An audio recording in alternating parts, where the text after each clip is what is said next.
Hi there, this is Elise Bennin, your marketing mentor. And this is the podcast for you if and only if you are ready to leave the feast or famine syndrome behind, and I mean for good.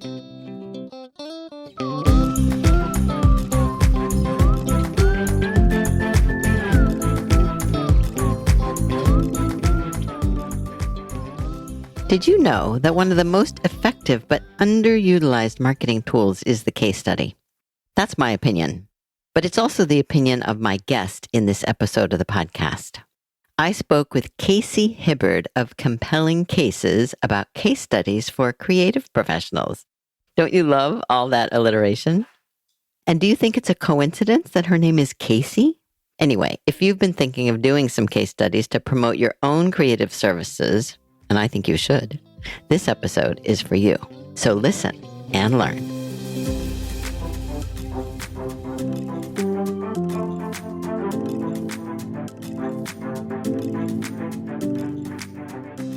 Hello, Casey. Welcome to the podcast. Hi, Elise. Thanks for having me. I'm excited to be here chatting with you today. Me too. And as I always do, I'll ask you to begin by introducing yourself. Sure. I'm Casey Hibbard of Compelling Cases. I am a customer case study copywriter and also a consultant and trainer on all things customer case studies. I wrote a book about creating and using case studies and really have spent the last 20 or more years crafting more than 1,200 of them for clients and teaching businesses and writers how to create them. Awesome. And I just heard a lot of alliteration in your elevator pitch and all of that. So I always appreciate alliteration. There's so many C's in all of that, right? Exactly. Yeah. Yeah. So my first question then is, what the heck is a case study? Yeah. So very simply and basically, and we're talking about customer case studies specifically.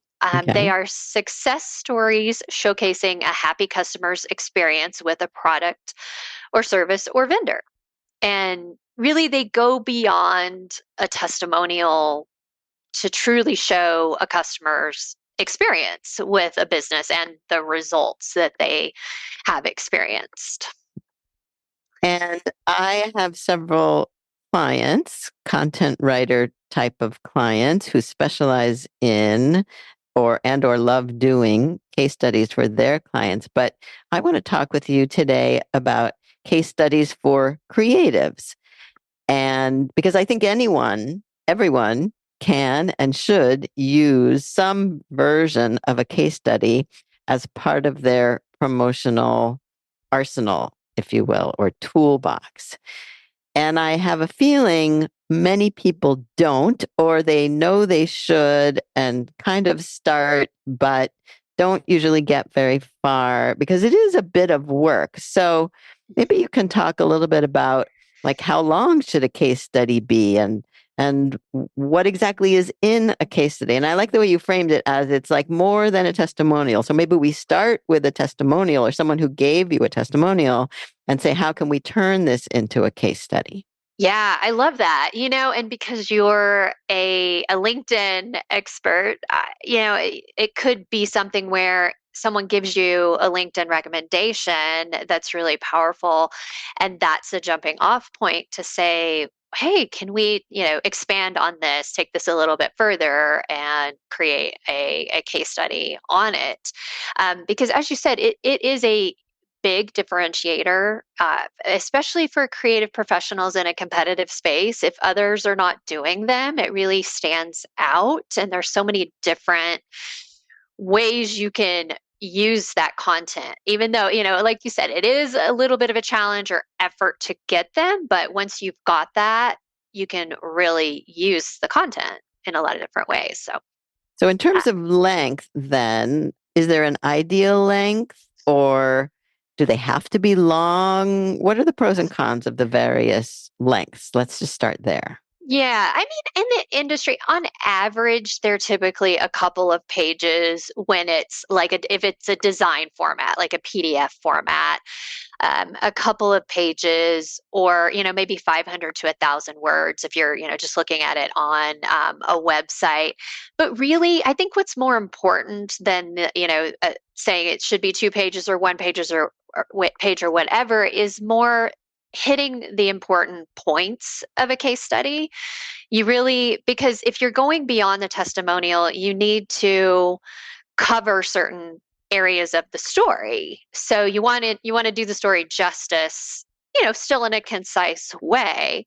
And if that goes on to 2 pages, or you can accomplish it in one, whatever, it's fine. I think either is fine. But really, you want to hit on, you want to, and I'll walk through if that's okay, kind of Hmm. the key points. Yes, please. You know what what was the client's challenge or goal when they set out to find a creative professional like you? What were they looking for? What were their like problems or challenges that they were really struggling with? Why did they choose to outsource versus do it in house? That's something to touch on, because I think that's interesting to others. Why they chose you over other options specifically, because that is super insightful for someone who's reading the case study. And then what it looks like to work together. And I think for creative professionals, I love the concept or the approach of maybe zeroing in on a project or two. And what that looked like, a really successful project, and the outcome of that, and the collaboration that happened, um, and the results. Whether you saved the client time, you got them more leads, you increased their web traffic, or whatever sales, whatever the outcome is. So those are the key points to really hit on. Let's focus on that last one first, because one of the situations that I know comes up is that there are no concrete results to report, whether that's because it hasn't been long enough to get any, or the client themselves are not tracking those results. How do you make sure that that piece is in place so that you can gather that information at the end of it all of a project, right? You kind of have to be thinking in advance when you're doing a project. Hey, I might want to write a case study about this, because sometimes it's too late if you start looking for results when you're writing the case study well after the project is done. Right, right. Exactly, exactly. So, what I usually say here is you do your best to set it up to try to get those results. So that, like you said, that means thinking about it ahead of time. What are the potential results or the possible results that my client might experience? Like, maybe make a list of those, time savings, cost savings, increasing revenue, sales, web traffic, whatever all of those are, really think through them. And maybe, yeah, like think through, like, can we be tracking this along the way? Or can I plant the seed with my client to track this along the way, to say, oh, hey, what was your web traffic, before, and what is it after? Because sometimes you have to push clients a little bit and say, can we get this information? Hmm. I think sometimes we're hesitant to do that, but it doesn't hurt to ask and to plant that seed. So you do the best you can up front, um, and then if you ultimately can't get anything, then you can still have a powerful case study. I think with anecdotes, I love, like, it's almost like stories within the story. You can have a little anecdote about how your whatever you provide was like a lifesaver. You saved the day, Hmm. by coming in and doing this project because there was a big launch, or whatever. And it can be this really powerful impact even if it's not measurable. So asking clients for specific anecdotes, tell me about a time when it was clear that things had changed for the better, or when our relationship, our collaboration really made a difference for you. Like, get some of those specifics. And it also makes me wonder about this is kind of a cluster of questions because maybe the focus doesn't have to be on the results. I think often people assume, oh, well, a case study is all about what happened, as opposed to you've said in outlining the elements, what was their challenge? What was their problem that they came to you with? What was the process like? And you have a lot more access to that information as the creative professional than you do to the results of it. And so that also makes me wonder, well, whose story is it anyway? Because I think one of the assumptions, again, is this is about how I helped my client. But to my mind, the purpose of a case study is to get the client or the prospect to identify with your client so that they can say, oh, well, if they can help them this way, then they can definitely help us this way. So I almost feel like the focus needs to be on the client and a little bit less on you as the creative professional. So I'm curious how you think about all of that. Yeah, yeah, for sure. And you are right. The focus does need to be on the client. And I always say that really the customer is the hero of your story. If you're looking at it at the framework of the hero's journey, the customer is the hero. It's like the customer's Bilbo Baggins, and then you're Gandalf kind of being the guide along the way to like offer some wisdom. And so yeah, you do focus on the customer's goals and challenges, and then how you kind of fit into that. Customer's going to be more excited to be part of it and more willing to share it if really the customer is the hero of the story, and you're just kind of in there as the collaboration partner. And so that makes me think also about how you gather the information from the client and maybe even how that manifests in terms of format of a case study, because I think often the assumption is, oh, it's written, someone has to write it. But I've seen case studies that are more image than text, for example, or even video versions of case studies. So I'm curious, what are the various formats that you recommend or have seen? Right, right. Yeah, and these days, there's so many you can kind of do all the formats or choose what format works best for you. I will say, just kind of at the outset, no matter what format is, I think it's important to interview your customers, because I think one of the things that we might want to do as creative professionals is to say, "Oh, I know all about the project. I'm just going to write something Mm. up and have the client approve it." But you really, your side of the story and what happened with the project. You want to get the client's story. Like, you don't know their side and why it was important to engage with you and what's been important to them about that relationship. So you do want to have an interview. If you are comfortable on video, then that is certainly an option you could do. Like a short, Zoom call, and collect the information and then leverage it as a video testimonial. Or there are some platforms out there now, and I don't know the costs of them specifically, but where you can like send the customer a link and say, open this app, record yourself recording a testimonial. I think those are a little bit more geared toward testimonials though. Hmm. But you could just schedule a little bit of time, gather some information on video from your customer, and then you can use the video, and then also create a written version, ideally, because audiences today, some like video, some prefer written. So then you've kind of got both if you want to use both. And, both are great across the different platforms where you might be sharing it. But you do want to grab that time with your customer to get their first person perspective and some quotes from them. That's All an right. important part. I like to channel my listeners and I can hear what they're thinking right now, which is I don't want to talk to my client about how the project went. Yeah. I don't want to Mhm. hear what they have to say. Mhm. God forbid they say something negative or that it wasn't ideal. And so I'm curious, how do you think about that? But also, I know that when I had some case studies done for my website. It's been a couple of years now. I just didn't have time to do the interviews myself, and it made more sense to hire someone to do it. Hmm. So, what do you think of that? Yeah, yeah. Good question, Elise. I agree. For one, okay, you can interview your own customers, but for one, it can be a little weird to say, okay, tell me how great I've been.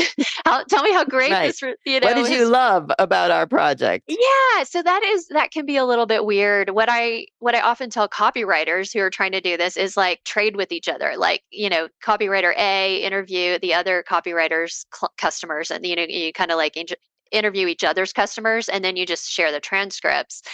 But what you could do as a creative professional, you could just hire somebody to do the interview. Someone who goes into it kind of knowing, what to look for and a little bit, more about the project. And then if you want to create it yourself, or use that video yourself, or create a written version from that, you can. But yeah, I agree. Look at some creative options. Yeah, get just grab somebody to take care of that interview Get help. portion. Yeah, Exactly. yeah. And then I've seen, especially designers, use case studies instead of portfolio pieces in their on their website, especially. And I wonder if you've seen anything like that. And is just in text, for example, like text only versus having it designed if it's a PDF, as you said before, what's the best opportunity there? Yeah, so I like some sort of graphical presentation. And fortunately, these days it is easier to do this. Yeah, I mean, you could partner with a designer to get a template if you're going to be creating like several of Hmm. them, or there are case study templates on sites like Canva or Vengage that you can personalize with your logo or colors, and makes it pretty easy, and if you like find a template ahead of time, then you can be like, okay, now I just need to get the info to fill in that template. The infographic idea is really nice as well, kind of like yeah, just kind of a one page infographic that hits the highlights. Mm. I think sometimes it might leave people wondering, with some questions, but that maybe that's like an additional piece. You could do the infographic and then have some like background copy to go with it. But the infographics are pretty powerful, and love seeing those these days when people bring them in. So, And how so many case studies should a creative professional have, either on the website or available to share? How do you think about that? So more than one, I'll say, Okay. because one can look a little strange, and not that you don't have other happy customers, but it's just it feels a little lonely, that one case study on there. So I would say shoot for three at least, and what you want is to represent the types of clients you want more of. You Right. know, yeah, essentially, So that's the strategy, basically, in terms of choosing who to invite. And I want to right. frame it that way, to invite someone to Hmm. be a case study partner or collaborate on a case study that they will also perhaps want to share, should be a strategic decision based on what you're saying. What do you want more of? What kind of work? What kind of clients? That's what you should be holding up as an example. Exactly. Yeah, I think that makes a lot of sense. Yeah, for sure. Now, because I don't want to say in the age of AI, because I have a feeling that's going to be going on for 100 years now. But how are you thinking about AI as it relates to case studies, whether you're a writer or not? What have you seen people doing, or would you recommend not using AI? Yeah, really important question. AI can be what I call a really good editorial assistant for a case study. So and I am relying on AI tools for every case study that I write, I will say, but I'm not using it to write a case study. So transcribing interviews, this interview with us today, maybe, transcribed by machine learning, which is super, super handy. So you interview your customers, you've got the transcript, and that's been AI generated. And then to organize the information from a transcript, I can, ask AI to summarize the customer's challenges for me, summarize the project that we discussed, summarize the outcomes of the customer experience, and then I have maybe a bulleted uh, outline that then I can use to save time on writing the case study or pull out the most powerful quotes from this interview for me.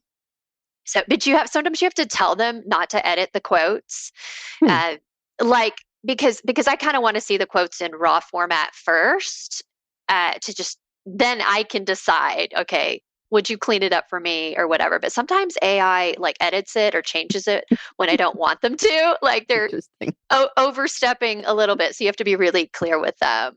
Yeah, but I do encourage you to use it and play around with it. You can try. You can like really prompt it and try to get it to write it for you. But it's going to take a lot of editing to make it kind of an engaging case study where you're telling a story, and it doesn't have a lot of cliches in it because AI is really Mm. good with including a lot of cliches throughout the writing. Hmm. So do you have, I'm going to ask you for then favorite AI tools and favorite AI prompt for case studies, if something comes to mind. Oh, I really mostly use ChatGPT 4, Hmm. the paid version. Hmm. And it feels like I've played around with a couple of others, but I just keep coming back to that one. Someone else today mentioned Claude, but I really haven't experimented with it. My favorite prompt is usually the kind of the ones I was just describing, where I'm saying, here's an interview, here's a case study interview where the goal is this. Would you pull out of our conversation where the customer talked about what her key challenges were around graphic design or branding or whatever the thing is, and just it kind of helps me get organized. And you have to tell it, please, give me in bulleted form that what the key challenges were. Just be really specific. And just playing devil's advocate a little bit, like, wouldn't it be easier for me to do that myself if it were my case study? To pull out those bullets. Yeah.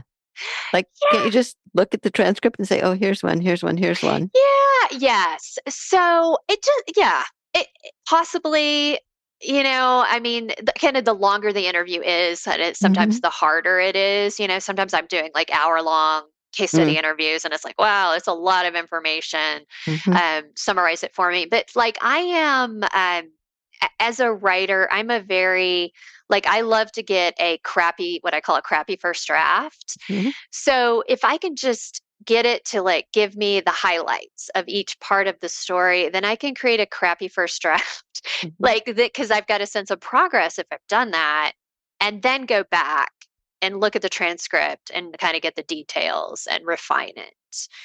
But that's kind of my writing process, and Hmm. um, yeah. So I have one more question for you, Okay. and then I'll ask you to share how people can find you. But I always like to offer a baby step. And maybe this is, I'm just thinking AI prompt related also. Maybe this is a prompt that could be given to AI, but here it is. All right. You are a creative professional who has never done a case study before, but you have some really good recent projects that you would like to turn into a case study so you can get more clients or projects like that. What is the first step you should take based on the conversation that we've just had? Yeah, I would first step look at, out of those recent projects, what are the ones that are kind of like your ideal projects you'd love to have more of? So like aligning those projects that you've done with your ideal customer avatar, ideal, project avatar, and going after those, and then simply reaching out to to your client, just saying, "Hey, I we have like achieved so much with our collaboration. I would love to just, capture that in a case study. It won't take much of your time, and um, it'd be quick and easy. Like, just make it easy. And if don't let it feel overwhelming. Just, Mm. book 20 minutes with a client and grab some information, because I think um a little bit is, if you don't feel like you have to do a two-page, just get something done and get something out there. And what do you think, just based on that, about instead of an actual interview, sending interview questions that they can answer, which might be more comfortable for you and them? Good question, Elise. You know what? I am a fan of the live interview Hmm. because I love the quotes are so much better than if someone is typing them. They feel more authentic, Mm-hmm. and less like thought out and structured. Sometimes the quotes you're going to get in a conversation have like more emotion in them, which brings a lot to a case study. And then you can also ask follow up questions if you're having a conversation. Oh, tell me more about that, or dig deeper. Right. If it's all you can get from a client, then that's, sometimes all you can get is like, oh, just shoot me over some questions over email, because they're super busy. Sometimes that's what you have to do. But ideally, you're grabbing at least a little bit of time from them to get that conversation. All right. I love this new idea I have about asking my guest on the podcast a question and then asking the same question to the AI. I'm going to put that question to the AI and then I'm going to add it to our outro and say, here's what Casey said, and here's Oh, what the AI said, and we'll see what happens. What do you think of that? I love it. I can't wait to hear. What's your favorite AI tool? What are you using? Well, I really like Perplexity these days. Oh, yes. It's a good one, especially for the back end source. I love Yeah. being able to click on the source. Yeah. I'm doing a lot of research and focusing on helping people bring AI to their marketing research. So that's especially why I like perplexity.ai for those who are not familiar with it. Yeah, for sure. It is All a right. good So, one. how do people reach you? And I understand you have a little something to offer. So, tell us about that. Yeah, definitely. I have a case study checklist for small businesses and solopreneurs, and it's Mhm. really like a beefy checklist. It's not just a checklist. Like, I have some sample interview questions in there that you could use for interviews, and really just kind of a step by step on what you need to think about, and how to approach customers, and get something put together, some ideas. And I am at compelling cases.com, and that's like a little dash in between. The It's hyphen. not I easy love to that you say. have a hyphen. I have a hyphen in my URL too. It's never been a Ah, problem. Has it been a problem for you? yeah. Occasionally people Hmm. forget the Hmm. hyphen. Yeah, Yeah. but Yeah. People yeah, definitely no forget big it. deal. No big But deal. but I'll send you a link for the show notes Okay. to reach that, to download that freebie. Awesome. And we'll make that available. Excellent. All right. Well, this has been excellent, Casey. I really appreciate it. I'm sure there will be more conversations in the future and that we'll get to collaborate more. I'm excited about that. Yeah, thank you so much, Elise. It's been a pleasure. So at the end there, I had the idea to bring back AI for a cameo to answer the baby step question that I always ask, and then to compare it to Casey's answer, which you just heard.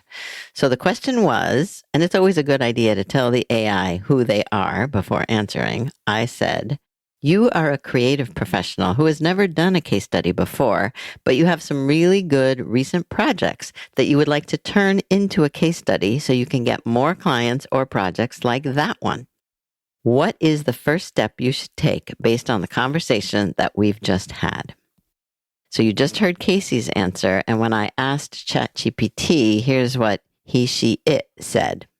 The first step a creative professional should take to get started doing a case study about their work is to identify a satisfied client who represents the type of work and clients they want to attract more of.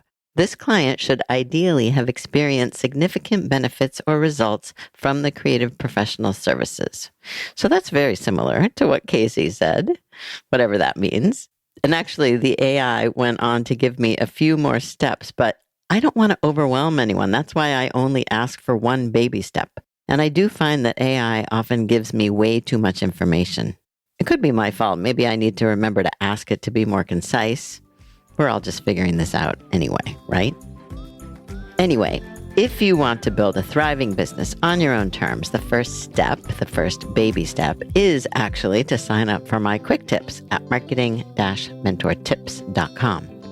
And once you're on the site, you'll find lots more resources, including my simplest marketing plan. So enjoy, and I'll see you next time.